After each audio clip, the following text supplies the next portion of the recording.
What up, everybody? Thanks for tuning into the Mamba podcast. For those of you who don't know, my name is Jackson. Now, I know I've been gone for a little while. I haven't done a full-on podcast in a little bit. Apologize for that. Been a little busy. Been doing some other things, work-related, school-related. I also launched Mamba Podcast News, which you should check out on my Instagram and also my YouTube and stuff like that. So check that out for quick little, daily news updates for stuff that's happening around the world, sports, pop culture, stuff like that. So it's around Tuesday morning-ish right now. I wanted to do a weekend recap yesterday, but I got, caught up doing some stuff that I couldn't really work around. So I'm just doing it right now. Got a little chance to think about some stuff that happened this weekend. A lot happened this weekend. There was, the big boxing match, which, again, if you tune into Brahma Podcast News, you'd know that I bigged up it, or I bigged it up, and it was such a good fight. And, I mean, like I said, I thought it was one of the best, heavyweight fights we've seen in a long time. I mean, I'm a pretty casual boxing fan. I grew up in the era of like Lennox Lewis, Evander Holyfield, B-Hop, like later on Mike Tyson. But growing up, my family, we would always have all the boxing fights. We had a little brown box where we would get all the pay-per-view stuff for free. So my house was the house where all of my my family friends and like my parents' friends and uncles and family members would all come over. They would have barbecue, watch the fight, everyone having a good time. So I grew up watching that, and I kind of I missed those things, because boxing it's only like that at certain times. When there haven't been as many big name guys. Of course, there's like Manny, Floyd, and that's kind of it. Everyone else, I mean, as long if you know boxing, you know who the big names are. But as far as to the general public, it's not as popular as it used to be. And I really hope that this fight can help not just heavyweight boxing, but boxing overall. Because I mean, Anthony Joshua is just an absolute beast. I mean, he's 19-0 now. And he knocked down and knocked out Vladimir Klitschko, of all people. Like I said, if you know boxing, you know how dominant Klitschko's been. And this guy is the future. I mean, he's still young. I believe he's only like 28. All 19 of his wins have been by stoppage, whether it was, TKO or full-on KO. And like I said, this guy's the future of heavyweights. And, like I said, as great as, a lot of the smaller guys are and how technical they are and stuff like that, like a lot of boxing purists, like the smaller guys, because, they have better, quote unquote, better footwork, better, technique and better this and that. Guys like, obviously like Floyd, Adrian Broner, Andre Ward, Triple G, like, and like the fight this weekend with Canelo and Chavez. Like I said, that's a big fight everyone's been wanting, but, and like I said, nothing against those guys. It's great boxing, great entertainment, always good. These guys, just beasts in the ring out there. But there's nothing quite like two big heavyweights going at it. You know what I mean? Like as much as, like I said, the purists out there, like, whoa, blah, blah, blah, and there's gonna be a whole bunch of actually kind of guys, blah, blah, blah, shit like that. And I get it. But like I said, there's nothing more exciting than watching two big ass dudes just throwing blows at each other.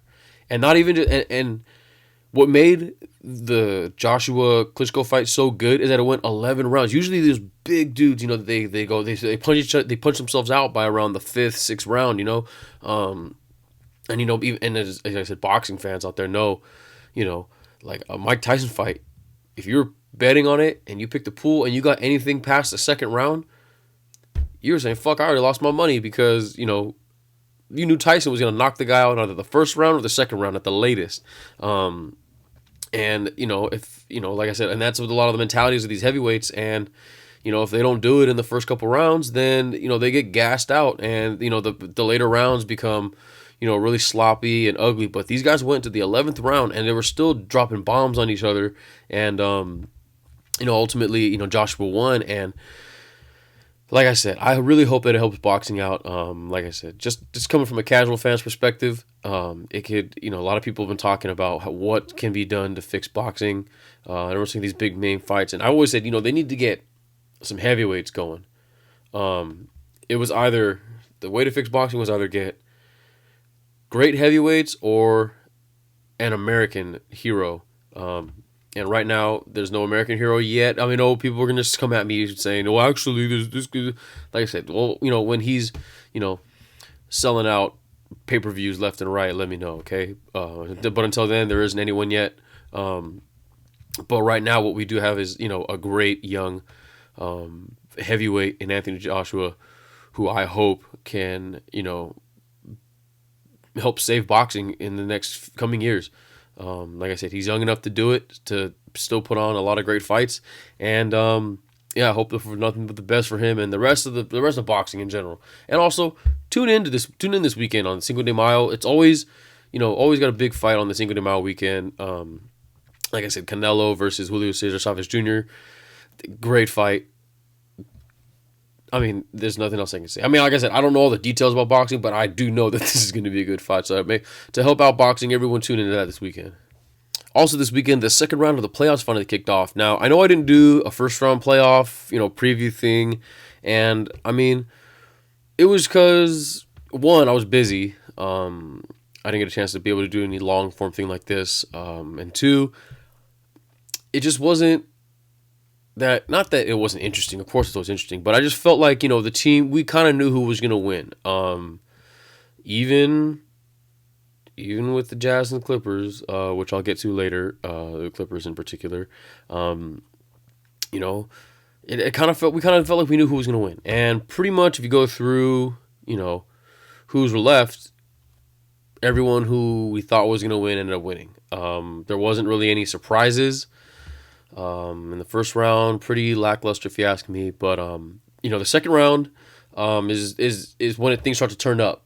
You know what I mean? You start to see, that's when you start to see everyone start to separate. Everyone's playing hurt. Everyone's got guys on the team that are banged up. I mean, it's the playoffs. It's a long season. Especially guys who have been in the playoffs over and over again. Guys like LeBron, guys on the Spurs, the Warriors, Celtics, those kind of guys who have, had continuous playoff success and they continue to play more than 82 games. It takes a toll on the body. And so, like I said, you start to see the who's got the real test of will. And, I just real quickly thought I'd go over my opinions on how I think each playoff matchup's going to go. Starting in the West, we got the Jazz taking on the Warriors. I mean, I know I tried to preface this saying it was going to be interesting and stuff, but I mean, more than likely it's going to be the Warriors in 4. I have the Warriors have a real chance of going 16-0 here. I believe the odds are at like 120 to 1 or plus 120 or something like that. Let me just check real quick. But while I look that up, I mean, the Warriors are the Warriors. I mean, they don't have Steve Kerr right now, which is the only thing that could really hurt them. Not having their fearless leader. Everyone said, who's the leader of the team? Is it, is it KD? Is it Steph's team? But we all know that the fearless leader is Steve Kerr, who's allowed his players to do what they do. You know what I mean? He's managed this team of so many, big personalities. Guys like, we all know about Draymond, and KD, Steph Curry, arguably the top 3 players in the league right now, on the same team. You know what I mean? There's a lot of egos going around, and he's found a way to corral it and get all these guys bought in for the team. And with him not there, it's a big blow. Like I say, I mean, considering who his replacement is in Mike Brown, who had LeBron at his peak years and couldn't do anything with him. Well, he went to the finals. Yeah, I mean, yeah, but he it wasn't because of Mike Brown's coaching, put it that way. And anyway, So the only the only way that I think the Jazz can might squeak out a win is if they're at home, is if they're playing defense, some as best defense they can play, and if they're just nailing their threes. And it's not just not just Gordon Hayward and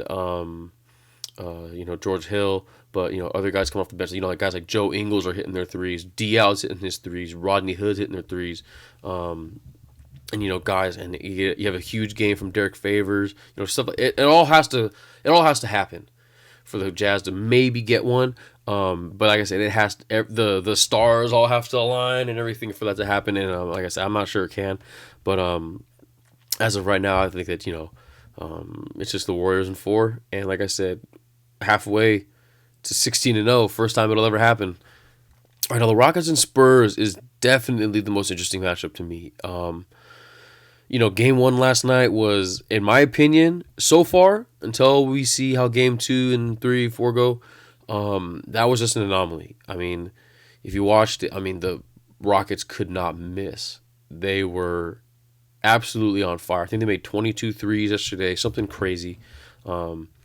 They blew out the Spurs, in case you didn't know. It was like 120 to like 90 something. It was bad. It was really bad. Worst playoff loss for the Spurs, in team history. And like I said, until we see the Rockets do it again, like I said, I'm taking this as an anomaly and just chalk it up as not a fluke, but just the Spurs were way off because as well as the Rockets played, the Spurs played equally as bad. They just couldn't get anything going. And speaking of getting anything going, what in the world happened to LaMarcus Aldridge? There was all this, free agency buzz about where he should go, and the Lakers wanted him, and the Blazers wanted to keep him, and the Knicks wanted him, and this and that, and then it's like, oh, he's this hot free agent. And I didn't have a podcast, I don't believe, back when he was still free agent, but if you asked me about it, I was like, there's no reason for it, for him to be this way. He's good, don't get me wrong. He's a great mid-range player, a great post player, one of the, best perimeter big men of, not perimeter as far as 3-point, but just, owning the 8 to 15 foot range. But it's just like he was an overrated defender. Sure, he's just a big body. He doesn't rebound as well as anyone, as other guys. He's just a great offensive guy, and I didn't buy into the hype. I thought the Spurs would be a great fit for him. It turns out that he wasn't a great fit for the Spurs. And I'm looking at it right now. I'm gonna pull it. I got it up right here. In the playoffs right now, he is averaging 13 points and 7 rebounds on 43% shooting. Now, this is supposed to be the guy who was going to be Tim Duncan's replacement for the next 6-7 years. Come on. If that's the case, he's got to do way better than that. Way better than that. Because Tim Duncan was getting it done in the paint on offense and defense. And LaMarcus Aldridge isn't playing any defense either. He was letting, of course, Zebo and Gasol are a handful for anybody. But if he's supposed to be this top guy, definitely didn't show it. And he's really got to step it up. And just from his play on the court and all the rumblings you've been hearing about his attitude off the court, I would definitely not be surprised if he's not around in the next season or two with the Spurs. But this matchup, moving on to the matchup. Game 1 was definitely, the biggest example of their different philosophies, I guess you would want to call it, or the strategies that the teams want to go with. It all comes. You can go into the X's and O's and details, but it ultimately comes down to the Rockets want to play fast, and the Spurs want to play it slow. The Rockets have all these, these playmakers, guys that can create their own shot, and handle the ball. Obviously starts with Harden, but they also got Eric Gordon, they got Lou Williams, who all can handle the ball and create their own shot and create opportunities for other players. in the fast break, in the up tempo. I mean, we can all thank D'Antoni. They can all thank D'Antoni for that. Um, this is like the remix of the 8 seconds or less Suns teams, and we're really seeing the I guess almost if they had a better big man who can run pick and rolls better with Harden, then we would really see, I believe, the perfect version of D'Antoni's offense. In my opinion, if they had a better big man, someone who could be like Amari Stoudemire on the Suns, then we would really see the perfected version of this offense. And then on the other hand, the Spurs really want to slow down. They don't have guys that can, hang athletically with him other than Kawhi and maybe Jonathan Simmons, but he's just more a straight athlete as opposed to pure refined defined defender. Same thing with guys like Dwayne Dedmon, but it's you hear it from everybody, not just myself. You hear it from everybody. Kawhi can't guard everybody, and they're gonna need somebody else to step up and guard James Harden because they could, if they have to, throw Kawhi on James Harden for the whole game, but then that's asking a lot of him to lock down their best player on offense, who's arguably one of the best offensive players in the league, and then go out and be the best offensive player on his own team, which he already is. So that's a lot to ask. And, if there's anyone who can do it, it's Kawhi. But like I said, someone else has to step up. The Spurs want to slow it down. They want to get the half-court thing going. They want to, really throw off the pace of the Rockets. They want to slow things down. They want to really bang down low. They got bigger bodies to use on there. Guys like David Lee, LaMarcus, Pau Gasol, Dwayne Dedmon. These guys were bigger, more traditional, quote-unquote, big men, as opposed to, guys who can really stretch it out for the Rockets, excuse me, like like Ryan Anderson, and they can get out and shoot a little bit. Clint Capella is the most, I guess, technically big man they have, but it's gonna be definitely interesting. I got to see more out of both teams to see which way they go, or to see, like I said, to see if this, the game one shellacking that the Rockets put down on the Spurs was more than just a fluke, for lack of a better term. All right, moving on to the East, we got the Celtics and the Wizards first. Another just really tight one. I think, I don't know who's going to win because it could go 7 games, if you ask me, honestly. It's going to be a battle of the backcourts. Who's got the better guards in this one? Honestly, that's what it comes down to. I mean, that's not taking away anything from everyone else on the rosters, but it's going to come down to whose guards perform better. We saw with the Wizards, John Wall and Bradley Beal take over that first round. I mean, they were trying to get the bench involved and do these other things and stuff like that. I know, but all season long, excuse me. But in the playoffs, they just said it's almost like John Wall and Bradley Beal had a little meeting together and they said, "Hey, fuck this shit. We're turning it up." And I think it was in the elimination game, 5 or 6, whatever it was, they both combined for like 70 something points between the two of them. And I mean, that's how they're gonna have to play. And it helps that they're both healthy, especially Bradley Beal, because Bradley Beal, who stayed healthy all season long for the first time, and I think maybe his whole career, really showed how versatile of a scorer he is, not just shooting. Almost like a young Ray Allen, like for real. Like look them up; they look pretty similar. So with the Wizards, like I said, they're gonna get, John Wall is gonna be turned, Bradley Beal is turning up already, and with the Celtics, it's not just this season but last season too. They really relied on their guards. Isaiah Thomas stepped up. We all know how well he played all season long, and it's truly amazing how he's getting through this.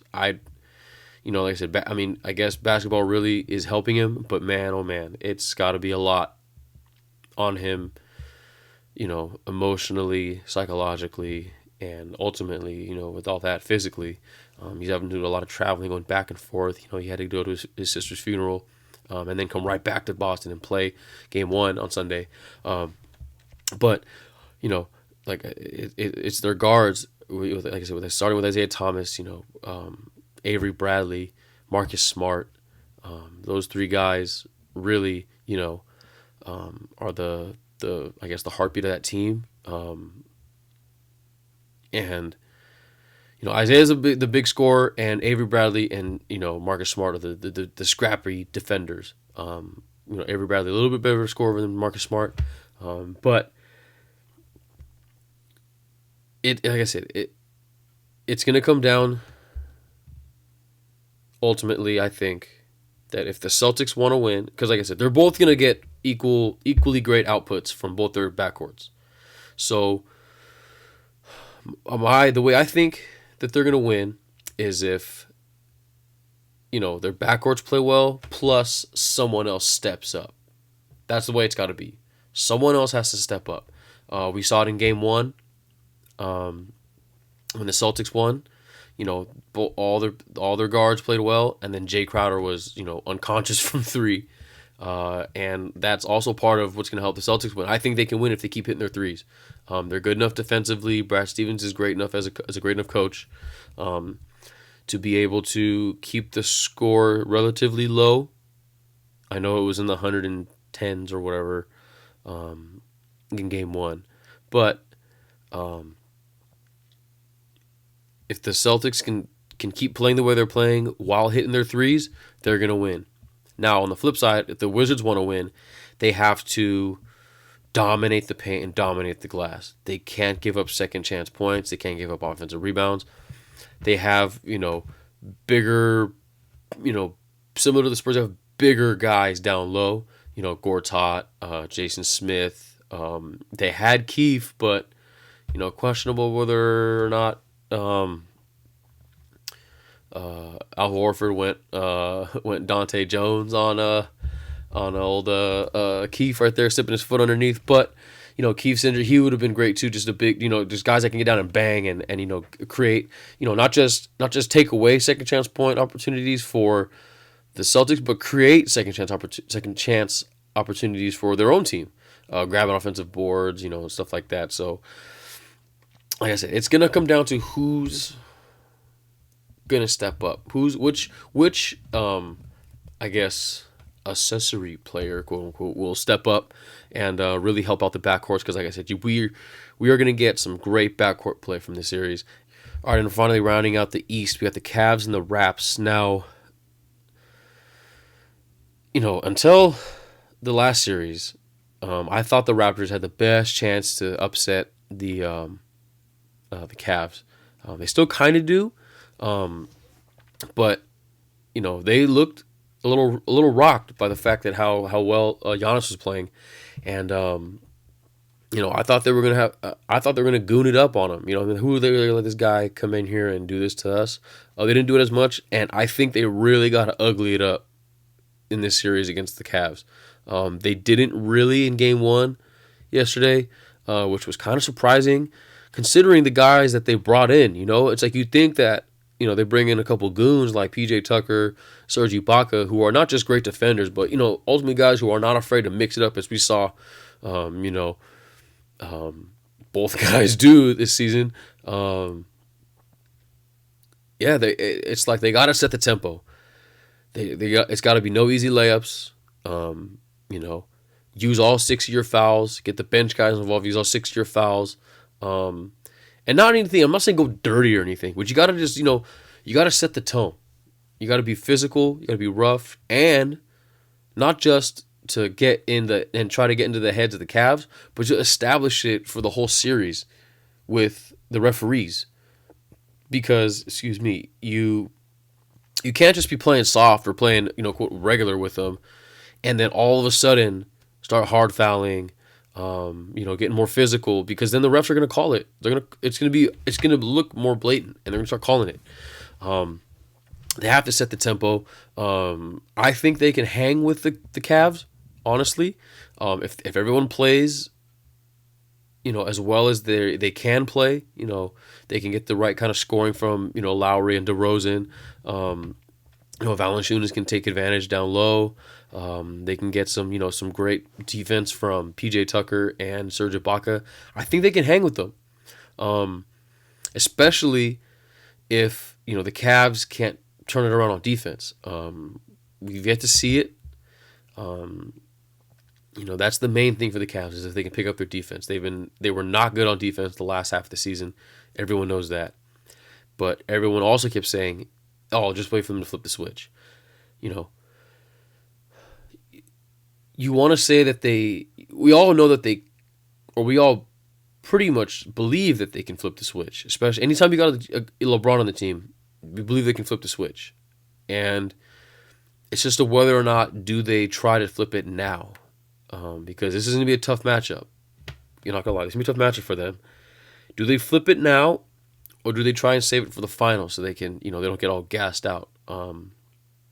That's the issue with a lot of teams is they go a little too hard early and they get gassed out and worn out, and they don't bring their A game for the rest of the playoffs. And like I said, we all know how good the Cavs can be offensively. Any team with LeBron, Kyrie, and Kevin Love can easily you can get 30 to 20 from each of those guys, which is 60 to 90 points already. And we saw that they can play defense. In that Game 7 against the Warriors when it all mattered, we saw Kevin Love lock up Steph Curry.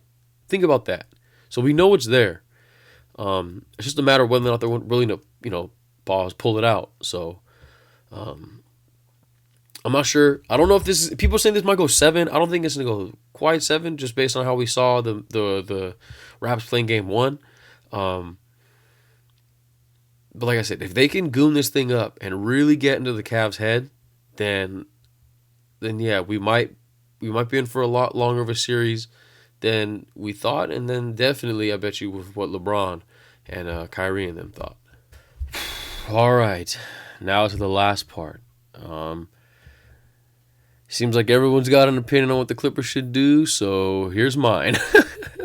Everyone knows something's got to change. It's been, about 6 years now with the same team pretty much of,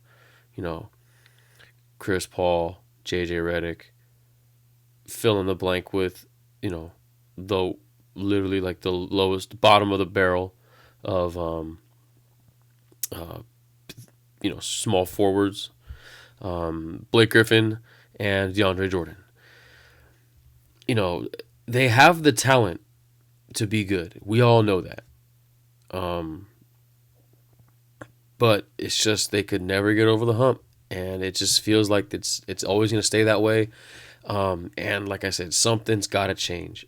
And people are talking about blowing it up, blow it all up, but that's the easy thing to say. But when you really take a look at it, it's not that simple. People say out of the three, obviously the three core guys are Chris Paul, Blake Griffin, DeAndre Jordan. JJ Redick, he knows he's gone. He's leaving. He's probably going to go get a max deal from some shit team like the Nets or maybe the Magic. Who knows? But he's leaving. They know it. He knows it. So you look at those three guys. You say, who's the weakest link? Immediately off the top, people think DeAndre Jordan. But if you really look at it, people, I think was it last year when he was the first team All NBA defense center. People, myself included, were kind of like, "What the heck? What's going on here? This and that." I thought that too for a second, considering Boogie's my favorite player and Boogie cooked him all the time. But DeAndre Jordan, in my opinion, became so overrated over the last couple seasons that he's now kind of underrated if you really think about it.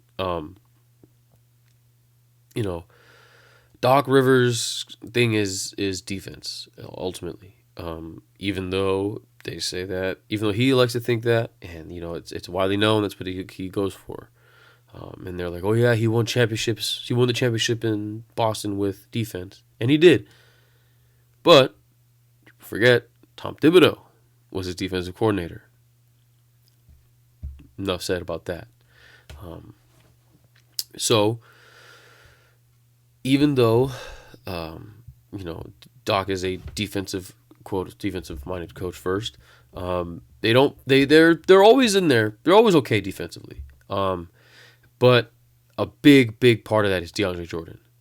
Like I said, I kind of was teasing around a little bit when I say, you know, Boogie cooks him, all that, this and that, because he cooks everybody. It's just like, you know, Charles Barkley mentioned it the other night when he was people talking about could Draymond Green guard him, and he's like, come on, man. He's like, he hates it when people bring that up.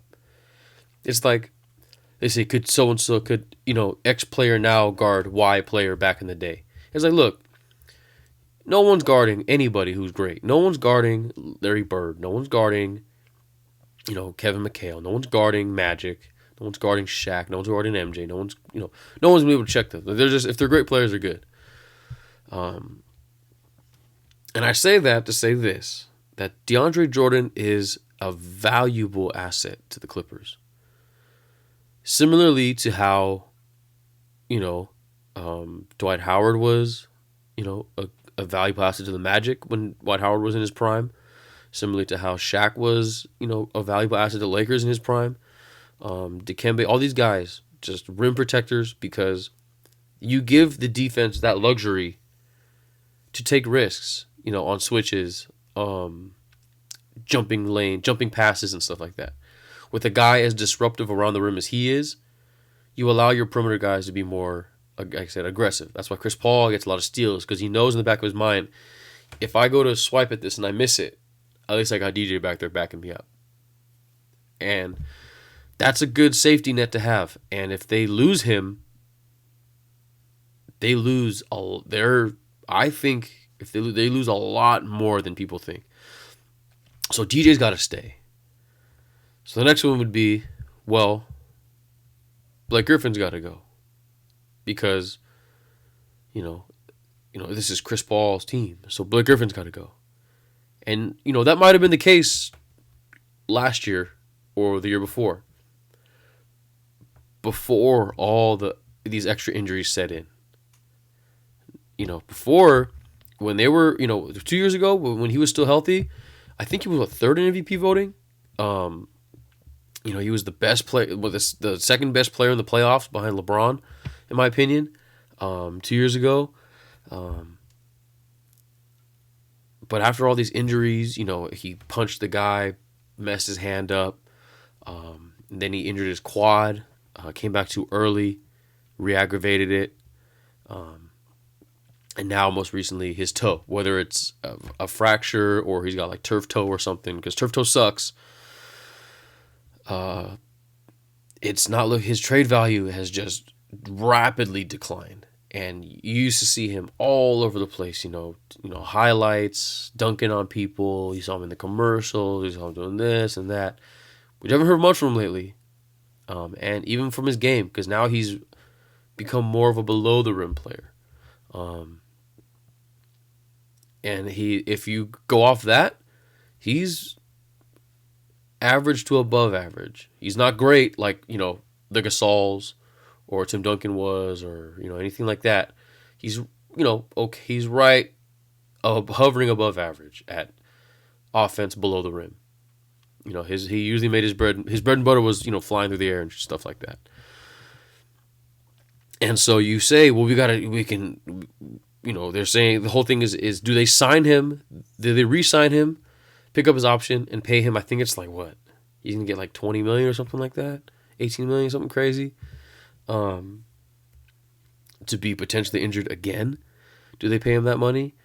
And or do they sign and trade him? But even if they sign and trade, what value can you get from him? You know, an aging, injury-ridden, like how many seasons now he's ended with a lower leg injury? Think about, that's the thing. A big man with leg injuries is never, ever, ever good. He started out his career not being able to play because he had a leg injury. He had to get the knee surgery. And now for the last 2 or 3 seasons, he's had leg injuries sideline him from the rest of the season, the end his seasons. That's not a good projection. You know, you ask anybody about that. Even guys as high flying as Blake It happens to all of them. Happened to Dominic Wilkins. Happened to Sean Kemp. You know, it happens to all the best of them. Big high flyers. So it's like I said, what would you get for him? People are saying, oh, trade him to the Knicks for Melo. Would the Knicks really do that? You know what I mean? Sure, it'd be great to bring Melo to LA. I think he could really help if he assumes the role that I believe he should play, which is, more of a small ball four so that they can run a little bit more. He adds perimeter shooting to the team. He can play the three, and the four. Like I said, if he bounces back and forth, they can do that. But then it's like, do the Knicks even want to do that? Maybe, because they might be dumb enough to do it, to bring it. We can get a big name like Blake Griffin. Oh. So who knows? Who really knows what's going to happen with that? But I don't think, but just take it, like I said, if you really take a step back and look at it, Blake Griffin's not as valuable as he used to be. And I think teams are onto that. And that's why the Nuggets had a chance to get him. And I believe the Nuggets were the one that backed out of the deal. If you don't know, there's a possible trade at the trade deadline between the Nuggets and the Clippers. And I believe that the Nuggets pulled out of it at the last second. But it was close to happening. So then you say, well, okay, you got to get Chris Paul. If for Chris Paul's sake, he's got to leave, or he's got to get traded or something. Well, the main thing with this one is Chris Paul, if you don't know, is the head of the Players Union, which is just like any other union that represents any other job. He's the head of it. Now, whether you want to call it a conspiracy theory or not, which I have plenty, as I'll get to later. I guess conspiracy theory wouldn't be the right term. Maybe coincidence, whether you want to call it a coincidence or not. When the players union and their reps got together to speak with the owners and, however union groups work and stuff, to discuss the future of their CBA and contracts and money and all that stuff. They do all that intricate talks and stuff like that. Chris Paul, being the head, really lobbied for what essentially became the new CBA for players who stay with their team and get offered contract extensions. Ultimately, what it comes to, it's a lot of detail, but ultimately what it comes down to is a player can make a lot more money by re-signing with the team that they're already with at the end of their free agency, as opposed to leaving for another team. It's kind of like a bonus for staying put and staying home to help keep the parity in the league, quote unquote. And they worked it out where essentially you can get they're calling it the Supermaxes. You might have heard Russell Westbrook's eligible for it. And coincidentally, so is Chris Paul, who, let me see, I want to see how old he is real quick. Chris Paul is 31. Now, he can sign a 6-year deal for about $211 million. $211 million over 6 years. So that means when he ends it, he'll be 37, which is right about the age where most point guards retire. So, like I said, you can call it a coincidence or not, but all I'm saying is Chris Paul is the president of the Players Union, and he lobbied to work out this deal. So, in my opinion, he's not going anywhere. He's going to stay right here. So, that leaves all three guys staying put in LA, essentially. Because it's, like I said, it's not as easy to just blow it up as people think. So that leaves with something, like I said, it ultimately comes down to something's got to change. Now, what I think needs to change is, something that I've been saying for a long time, and you know, it's been kind of not really addressed for some weird reason. People don't want to talk. They always say, "Oh, they got to trade him. They got to trade him. They got to do this. They got to do that." But no one ever addresses Doc Rivers. I don't know why. I really don't, because he's obviously the problem. Like I said, I'm not. I'm just a guy sitting at home in front of a microphone, in front of a computer, in front of a camera. What do I know? But, I personally believe, and I'm not alone in this, that Doc Rivers is a very overrated coach. Well, he has a ring. Well, honestly, if you really think about it, anybody could have gotten a ring with those Celtics teams. Ray Allen, Paul Pierce, Kevin Garnett in their prime.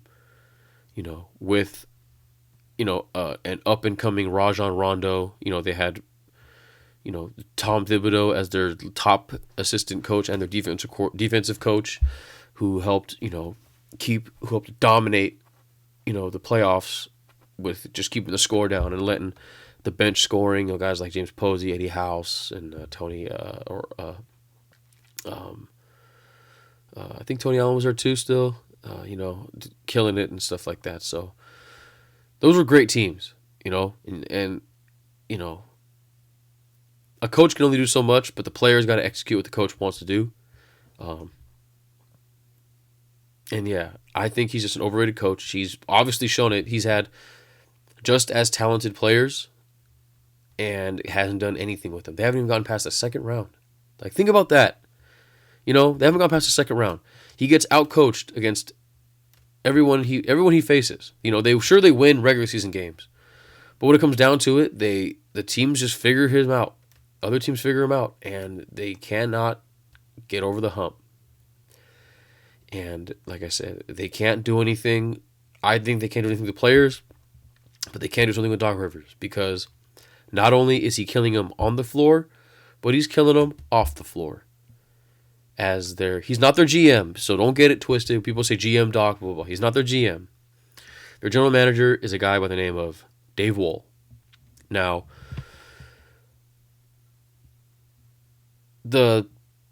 I've always had a tough time differentiating between, also, Doc Rivers isn't the GM. He's the president of basketball operations. Now, I've tried to figure out what the difference is really, but ultimately it varies from team to team. Some teams don't even have general managers; they just have president of basketball operations, and vice versa. Some players don't even have president of basketball operations; they just have general managers. So it varies from team to team, and for the longest time, Doc Rivers was doing it on his own. He was the head coach and just the president, just doing it, and that's it. So he ultimately had final say for everything. That's coaching on the floor. That's drafting players. That's bringing in players, free agents, trades, all that stuff. He has the final say. And if you look at the rosters, I'm not going to go ahead and list all of it. I've already gone a little bit longer than I wanted to on this podcast. So I'm trying to keep it quick on this part. But if you look at the rosters and the players that he's drafted and brought in, it's embarrassing. He's brought in some very questionable guys. And the running joke is, of course, he's only signed, the only free agents he signed are guys that he coached against 5 years ago, because it is true, and think about this, big up Bill Simmons and Joe House on the Bill Simmons podcast. They were talking about it, and the best backup point guard that Chris Paul has ever had in the Doc Rivers era is Raymond Felton this year. Think about that. Raymond Felton in 2017 is the best backup point guard that Chris Paul's ever had. That is a fireable offense on its own. So yeah, I mean, in my opinion, if anyone's got to go, it's got to be Doc. And he's, people get they have a very opinionated views on Chris Paul. Myself being kind of one of them. I mean, it'd be unfair. It's unfair for people to criticize Boogie for, throwing the fits he does, and saying he's a loser and saying he's a this and saying he's a that because his attitude and stuff. When Chris Paul does the exact same thing, all game long. Chris Paul's the same way, but because he's the point guard, he's this and that and blah blah blah. So anyway, I'm not here to do that, make that case. But Chris Paul always wants to win, but his antics, he didn't always have these antics where he was kicking everything and doing this and all that stuff. He wasn't always like that. But who was always like that? Doc Rivers. And Chris Paul really only got that way when Doc Rivers arrived to the Clippers. Blake Griffin was complaining a lot. DJ would complain a lot. All the players complaining a lot. The fan, and then it ultimately trickled out to the fans complaining, acting like they got some kind of clout all of a sudden, and stuff like that. And big up to Matt Kellerman for this. When he was here in LA, still doing 710 ESPN radio, he always said, and I have to give him the props for this. He always said, "A fish rots from the head down."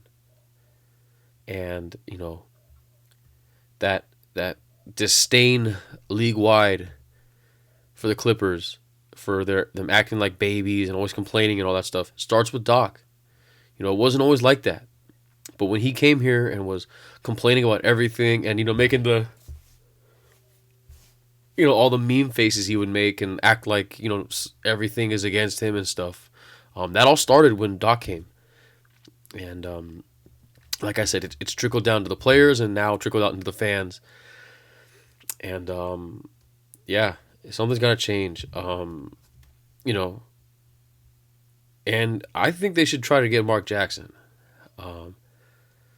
He's a proven winner.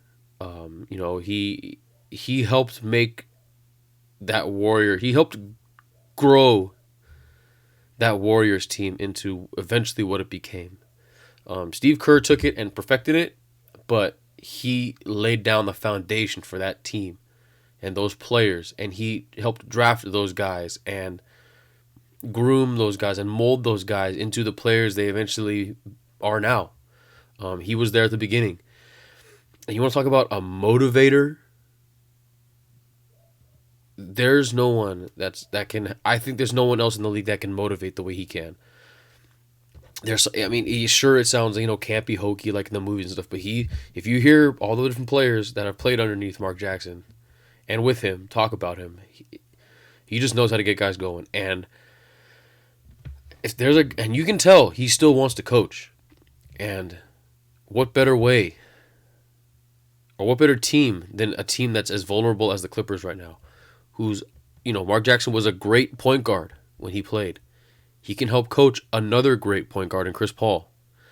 He can instill some of the things that he did in Golden State here in LA with the Clippers.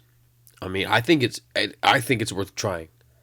You can get rid of you can kill two birds with one stone. You can get rid of Doc because he's probably going to leave and he's going to get offers and supposedly he's going to go to Orlando, but then again Larry Bird got that, supposedly has that offer. But anyway, Doc Rivers is going to be fine when he gets let go eventually. He'll go somewhere and work in a front office, probably with the Magic, which is where he got his coaching start and stuff like that. But bring in Mark Jackson to be the coach. Let him bring some guys in that he worked with. Everywhere he's been with.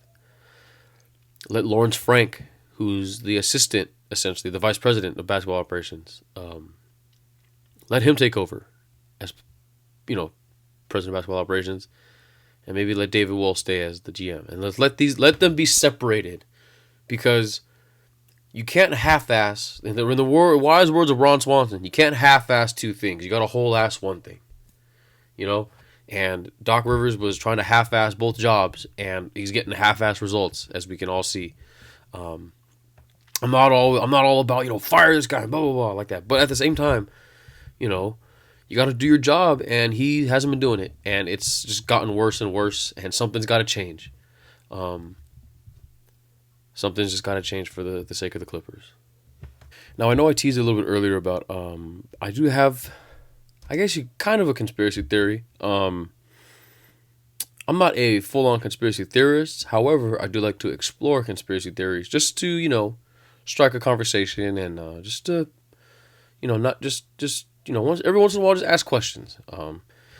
So a friend of mine asked me if I could, possibly work, because my friends know I got a lot of weird conspiracy theories and stuff. My friend of mine asked me if I could, maybe talk about some of those on the podcast. So I'm definitely going to do that. So big up to you, Joe, for that. Thank you. And I think this is a good place to start with the first one. I'm not going to get into it all here. You're gonna have to tune into the next one to find out what it is in its entirety. But it's an unpopular take that I've had for a little while. But don't be surprised if I said something's got to change with the Clippers, because something definitely does have to change. But don't be surprised if that change is don't be surprised if Steve Ballmer decides to take the Clippers to Seattle. That's all I'm gonna say. If you want to find out more, you're gonna have to tune in. This is not just some on a whim thing I'm thinking of. I've been thought about this for a while. I'll be doing my conspiracy theory things, and it won't just be sports. It'll be other things, but mainly sports things. Like I said, it's all just good fun to ask the questions. That's all it is. I'm just trying to ask. I'm asking a question, with some evidence, quote unquote evidence, but to get you, the listeners or the viewers out there, to like I said, not always take things for what they are, especially in these up in the air times when it comes to news and how you obtain your news and what what you're told and not told to believe and stuff. So, like I said, if you want to, it's going to come later, hopefully this week, if not next week for sure. Like I said, it'll be a new little thing I'm going to do, or just talk a little conspiracy theories and stuff. It's all in good fun though. At the end of the day, it's all in good fun. So yeah, that was my weekend recap. Weekend recap. Went a little bit longer than I wanted to, but hey, I got to get back in the swing of things and stuff. So, it's good to be back. Hopefully you guys are still listening out there. Hopefully you guys, continue to listen. And, like I said, I'm going to be trying to do this a lot more often now, getting back to it. So yeah, that was it. Like always, thanks again for watching. Thanks for listening, however you're listening, and watching however you're watching. And, I've updated, brownmamba.us, which is my site where you can find all my content, all the podcasts, both on YouTube and SoundCloud. Some stuff that I post, photo edits or whatever stuff I think is cool. And also my BMPN thing, which I'm doing, like I mentioned earlier. So that's all there. And again, everything is always on the YouTube channel, SoundCloud page, iTunes page. Make sure you follow everything for me too, like on my Instagram, Twitter, all that good stuff. And yeah, glad to be back. Hopefully I can do a lot more of these. And I got some more cool things planned along the way, other than just conspiracy theories. I'm actually branching out, trying to do some more interviews and stuff. So those are coming down the chute. And thanks for watching. Thanks for listening. And like always, catch you on the next one. Peace.